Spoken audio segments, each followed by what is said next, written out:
আসসালামু আলাইকুম রহমতুল্লাহি তাআলা বারাকাতুহু। সেভরিয়ান, আপনারা সবাই কেমন আছেন? আশা করি আপনারা সবাই ভালো আছেন। আলহামদুলিল্লাহ আমিও ভালো আছি। সেভরিয়ান, আজকে ব্লগটা মূলত এই লেবু গাছটা নিয়ে। তো লেবু গাছটা শুরুতে এত বড় পর্যন্ত কী হয়েছে সব আজকে তুলে ধরবো আজকের এই ব্লগের মাধ্যমে। সেভরিয়ান, এরকম এই লেবু গাছটা মূলত আমি নিচে একটা লেবু গাছ এখান থেকে আজ থেকে 3 বছর আগে রেডি কাটিং করছি। তো কাটিং করে আমি সাদে আনছি, আনার পর আমার দাদু আবার নিচে রোপণ করার জন্য নিয়ে গেছে, বলছে এখানে হবে না। তো নিচে যেহেতু হবে না বলছে, এরপর নিচে যেহেতু নিয়ে গেছে, এরপর আমি আবার এই 1 সপ্তাহ বা 2 সপ্তাহ পর নিচ থেকে আবার আমি ছাদে নিয়ে আসছি। তো ছাদে আনি আমি প্রথমত এই ক্র্যাকের মধ্যে রোপণ করছি।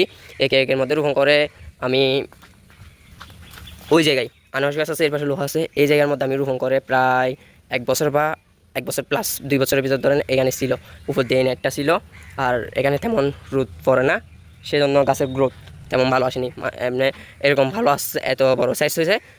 এই ডাল যেগুলো দেখতেছেন এগুলো সব ওই দিক দিয়ে ফুল আসতেছে, পরে যাচ্ছে।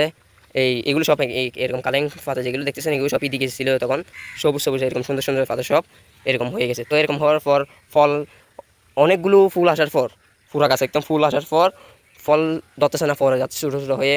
তো তারপর যে ফলগুলো লাগছে এদিক দিয়ে এগুলোর অবস্থা তেমন ভালো না।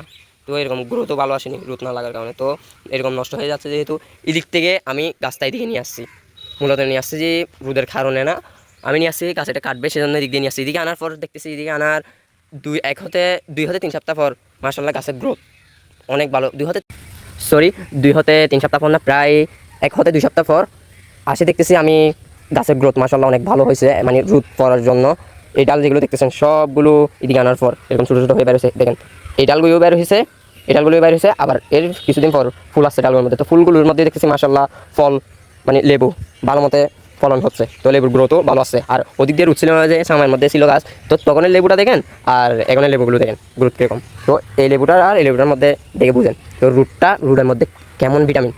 আসলে আমি এটার মধ্যে আমি সব ছিল, এটার মধ্যে আপনার জৈব সার, তারপর দিয়ে যা যা লাগে আমি সব দিছি। তারপর দিয়ে আমাদের ঘরের মধ্যে ফল ফ্রুট বা তরকারি যেরকম কুসা ছিল, কুসা সব আনে এখানে দিত, তবুই দেখতেছি কাজ হচ্ছে না। তো এদিকে আনার পর কুসাইও দিছে, তারপর রোদও হচ্ছে, সে কারণে এটা গ্রোথ দেখতেছি মাশাআল্লাহ অনেক ভালো হচ্ছে। এদিকে আনার 1 সপ্তাহ বা 2 সপ্তাহ পর এই ডাল এগুলো সবগুলোর মধ্যে এরকম ছোটো ছোটো করে পুরো গাছ সবুজ হয়ে গেছে। তো এগুলো এখন বড় হয়েছে আর ওই দিক দিয়ে বড় হচ্ছে। এদিক দিয়ে ফুলগুলোর মধ্যেও মাশাআল্লাহ ফল ভালো মতো লাগছে। এদিক দিয়ে এখন ফলও আছে, এখন মাশাআল্লাহ এখন আবার ফুল চলে আসছে। এখানেও ফুল, এখানেও ফুল মাশাআল্লাহ। তো দেখুন এখানেও ফুল। তো আর কদিন পর পুরা গিরে গিরে ফুল লাগাতে পারবো। এখনও ফল আছে, যে যুগের মধ্যেও অনেকগুলো ফুল আছে মাশাআল্লাহ। তো আপনারা একটা জিনিস চেষ্টা করবেন, গার্ডেন করলে লেবু গাছ, পেয়ারা গাছ এগুলোকে একটু রোদের মধ্যে রাখার চেষ্টা করবেন। ড্রাগন গাছ, এই 3টা গাছকে রোদের মধ্যে রাখলে, 3টা গাছ না সব গাছ যদি রোদ লাগে মাশাআল্লাহ গ্রোথ অনেক ভালো হবে। তবে জলটা ঠিক মতো দিতে হবে। তো আমি লেবু গাছের মধ্যে সবচেয়ে জল কম লাগে ড্রাগন গাছে আর লেবু গাছে। এগুলোর মধ্যে রোদ একদিন একদম বেশি ফললে, জল না থাকলে গাছ এগুলো একদম মারা যায়, এরকম হয়ে যায়। তবে এগুলোর মধ্যে জল যদি না থাকেও, প্রায় রোদ একদম ফ্রেশ করে ফললেও 2 দিন হলেও টিকে থাকবে। 2 দিন আমি বলবো 1 সপ্তাহে টিকে থাকবে। শুধু এটার মধ্যে আপনি 2-3 দিন পর 1 মগ পানি দিলে হবে। আর এটার মধ্যে যদি দিন 1 মগ পানি দেন, গাছ ঠিক থাকবে। এটা ড্রাগন গাছের মধ্যে তো তেমন পানি দিতে হবে না, আপনার ইচ্ছা হলে দিবেন, ইচ্ছা না হলে দিবেন না, তবে ফল দিবে আপনাকে। তো আপনারা যথেষ্ট পরিমাণ চেষ্টা করবেন। কারেন্ট করতে হলে উপর দিয়ে বড় বড় গাছ যেরকম আছে এখানে, যেমন এদিক দিয়ে একটু কম আছে, ওদিক দিয়ে একটু বেশি। তো এরকম ছাদ বাগান করতে চাইলে ছাদের উপর এরকম বড় গাছের ডাল রাখা যাবে না, ডালগুলো কেটে দিবেন। চেষ্টা করবেন যে যত রোদ যেদিকে বেশি পড়ে এদিক দিয়ে গাছ লাগানোর জন্য। তো একদিক দিয়ে অনেক গাছের জন্য রোদ বেশি ফললে ভালো, অনেক গাছের জন্য রোদ বেশি ফললে গাছ নষ্ট হয়ে যায়। তো রোদ বেশি ফললে ভালো হচ্ছে আপনার লেবু গাছ, এগুলো লেবু গাছ, ড্রাগন গাছ, পেয়ারা গাছ, পেঁপে গাছ, এগুলো রোদ বেশি ফললে ভালো। তো যেমন এলোভেরা গাছ রোদ ফললেও ভালো, রোদ আর জল থাকলেও ভালো। আবার অতিরিক্ত পরিমাণ রোদ ফললে এলোভেরা গাছের কালার এরকম হয়ে যাবে, হলুদ হয়ে যাবে। তো এলোভেরা গাছ একটু ওইরকম সামান্য জায়গার মধ্যে হয়, মানে দিনে একবার রোদ ফললে হয় এলোভেরা গাছের মধ্যে, এর চেয়ে বেশি রোদ লাগবে না এলোভেরা গাছে। তো মোটে এলোভেরা গাছের মধ্যে রোদ লাগে না, রোদ ফললে এলোভেরা গাছ নষ্ট হয়। তো যদি আপনি প্রতিদিন যদি জল দেন, নষ্ট হবে না। এর ভিতরেও সামান্য পরিমাণ, মানে ডালামারি এগুলো যেরকম দেওয়া হয়ে যাচ্ছে এখন বর্ষা যায়, সেজন্য আমি দিক দিয়ে রাখছি রোদের মধ্যে। বর্ষা তাই লেগে আমি ওদিক দিয়ে নিয়ে যাবো এগুলো।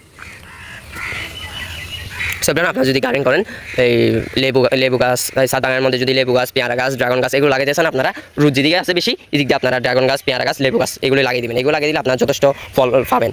যেমন দেখুন এই গাছটার মধ্যে আমি এবছর এদিক দিয়ে আনার পর 1টা 2টা 3টা, মনে করেন এদিক দিয়ে এই গাছটার মধ্যে এখন 4টা ফল 5টা ফল আছে। তো আর ফুল যেগুলো আছে এগুলোর মধ্যে ফল আসবে। তো 12 মাস ফল থাকবে লেবু গাছের মধ্যে কাটিং করা এগুলোর মধ্যে। তো শুধু পেয়ারা গাছ বছরে একবার ফল দেয় এগুলো। এই যেমন এটার মধ্যে ফুল আসছে, পানি জল কম দেওয়ার কারণে পড়ে গেছে। দেখুন আমি যখন কলেজে যাওয়ার জন্য শহরে গেছি জায়গা, তখন শহরে থাকলে তখন এখানে কেউ জল তেমন দেয় না, কারো ইচ্ছা হলে দেয় না হলে দেয় না, তো সেই জন্য অনেকগুলো পরে দেয়। আর শুধু পেয়ারা গাছের মধ্যে একটু সমস্যা আমি বলবো, লেবু গাছের মধ্যে আর ড্রাগন গাছের মধ্যে রোদের জন্য কোনো সমস্যা নেই। সেভেন আমি এতক্ষণ পর্যন্ত এই লেবু গাছটা নিয়ে যা কথা বলছি সব যদি মানে আগে কীরকম ছিল এটা আমি বলছি আপনাকে, শুধু দেখাতে পারিনি। আপনারা যদি দেখতে চান আমার একটা চ্যানেল আছে, এটা এখন বন্ধ হয়ে গেছে, মানে একটা কিছু সমস্যার কারণে ইউটিউব থেকে আমাকে বন্ধ করে দিয়েছে, আর ভিডিও দিতে পারতেছি না এটার মধ্যে। তো আপনারা যদি চান daily life of Sohan YouTube চ্যানেলের মধ্যে, daily life of Sohan daily life of Sohan YouTube চ্যানেলের মধ্যে যাই দেখতে পারেন এই লেবু গাছটা অতীত দিয়েছিল তখন এটার গ্রোথ কীরকম ছিল, আর ইনফো বাই সোহানের মধ্যে এই ভিডিওটার মধ্যে এটার গ্রোথ কীরকম আপনারা মিলাই দেখিয়েন, তারপর আপনারা বুঝতে পারবেন কোনটার জন্য রুট ভালো, এটার জন্য রুট কেমন ভিটামিন পাইছে রুট থেকে, এটা আপনারা বুঝতে পারবেন তখন। সেভেন আজকে ব্লগের মধ্যে শেষ। আসসালামু আলাইকুম রহমতুল্লাহি তাআলা। যারা কেন সাবস্ক্রাইব করে পাশে থেকে বাইরে কোনটি বাজেন। আসসালামু আলাইকুম রহমতুল্লাহি তাআলা।